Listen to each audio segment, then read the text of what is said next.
এখন আমি উপস্থিত হয়েছি যিনি বাংলাদেশ তথা দেশ বিদেশে সুখ্যাতি অর্জন করেছেন সেই আমাদের শ্রদ্ধাভাজন কবিতা আপা, যিনি সংস্কৃতি অঙ্গনে তথা চিত্র বিনোদন মূল্যমানের চাহিদায় সেই চিত্র বিনোদন পূরণের জন্য সকল দর্শক হৃদয় মাতাতে যিনি দীর্ঘদিন তার সুদক্ষ অভিনয়ের মাধ্যমে প্রচেষ্টা চালিয়ে যাচ্ছেন।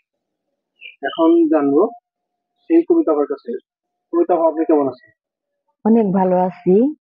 আপনি কেমন আছেন? আলহামদুলিল্লাহ ভালো আছি। আপনার কাছে প্রশ্ন রাখতে চাচ্ছি, এই যে কুশলীপনা একটা শিল্পকর্ম চিত্র বিনোদন যে অভিনয় করে যাচ্ছে, অর্থাৎ মানুষের দুঃখকে খানিকটা লাঘব করতে যে আপনারা অভিনয় করে মানুষকে হাসান, তো এটা এখানে প্রথম কিভাবে আসে সেই সম্পর্কে বলুন। আসলে প্রথম মানে এখন যেহেতু এটা পেশা ভাবে দাঁড়াইছে, আর প্রথম যেভাবে আসছিলাম সেটা হচ্ছে মানে একটা হাউস বা আনন্দের বিষয়ে। তখন আর কি ভাল লাগতো, টিভিতে দেখতাম, নিজে নিজে একা একা প্র্যাকটিস করতাম। এভাবে আর কি দেখা যায় যে যখন কাজ করলাম তখন তো সিডি ক্যাসেট ছিল, তখন আর কি টাকা দিয়ে কাজ করতে হয়েছে। তো টাকা দিয়ে কাজ করছি। তখন আর কি এত মানে এত চাহিদা ছিল না বা এত করার মতো ইচ্ছাও ছিল না। ওই শখের বিষয় একটু আধটু। তারপরে যখন বিয়ে হইলো, বিয়ের পর থেকে মানে পুরাপুরি পেশাগত ভাবে আর কি কাজ করতেছি। মানে মিডিয়া তো ছাড়ে না, ঘরে বসে থাকা যায় না। মানে ডাকে যে আপনার অভিনয় ভালো, আপনাকে দর্শকে চাচ্ছে, আপনি আবার কাজ করেন। অনেকে বোঝানোর পরে আবার আবার মানে আবার মানুষের চাওয়ার হ্যাঁ, প্রবণতা থেকেই আছে। মানুষের চাওয়া ভালোবাসায় আজকে এখনো আর কি কাজে আছে। এই এই কাজ করতে গিয়ে কখনো কি সমস্যা বোধ বা কোনো আহ কেমন ফিল হয়? কথাটা বুঝি নাই। অর্থাৎ এই যে কাজ করতেছেন, জি, এই কাজ করতে যায় কি কখনো নিজের মধ্যে ভালো লাগা বা খারাপ লাগা বিষাদ কাজ করে?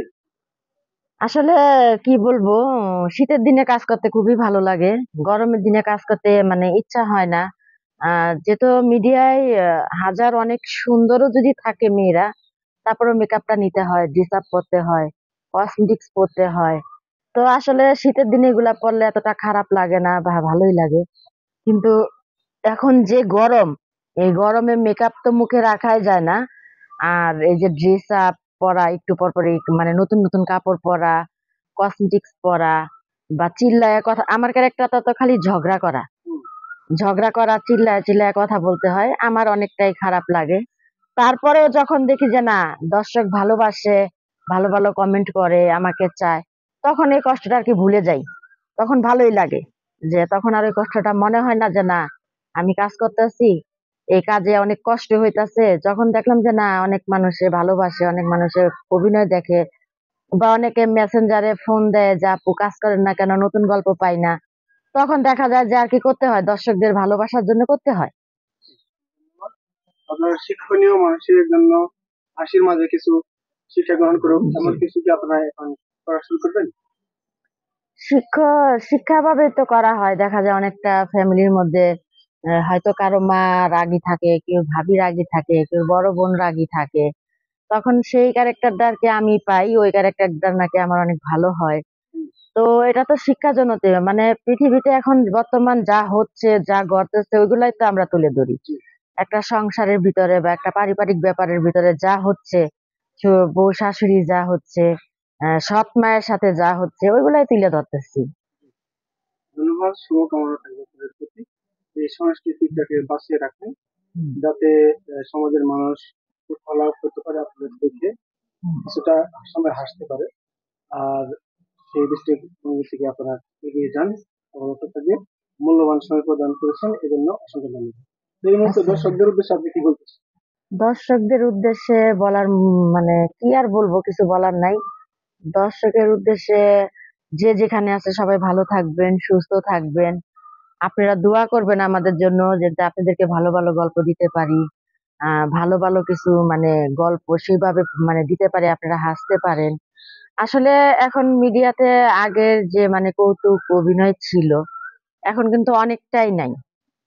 কেননা যতই দিন যাচ্ছে সবকিছু আর কি আপডেট হচ্ছে। আর আগে যে যেগুলা ছিল, মানে আসান ভাই যেগুলা করছে, মাঝখানে আমরাও মানে যে ভিডিও গুলা করছি, আসান ভাইয়ের সাথে যে কাজগুলা করছি, আসলে ভালোই লাগছে। এখন তো আসলে আসান ভাই মারা গেছে। তো মোটামুটি আমাকে সবার সাথেই দেখছেন, রবি কাকার সাথে, আসান ভাইয়ের সাথে, তারপরে আলমগীর ভাদাইমা, তারপরে হচ্ছে আপনার তাসসিরার সাথে, ডিজিটাল, তারপরে মডার্ন বাদাইমা, সবার সাথে আমি কাজ করছি। আমার ক্যারেক্টার যেটা, আমি এই ক্যারেক্টারই কাজ করছি। কোনো মানে উচ্ছৃঙ্খল কোনো কিছু আমার মধ্যে দেখেন নাই, হয়তো আমার রাগটাই সবাই দেখছেন। তো দর্শকের উদ্দেশ্যে আর কি বলবো, সবাই আমাদের জন্য দোয়া করবেন। আমাদের আসান ভাই মারা গেছে, তার জন্য সবাই দোয়া করবেন। আর বর্তমানে এখন আমি শুটিং এ আছি আমাদের আলমগীরের সাথে। আলমগীর তো আমি ছোট ভাই বলি, এই জন্য এভাবে আর কি কথা আচ্ছা, বলতেছি।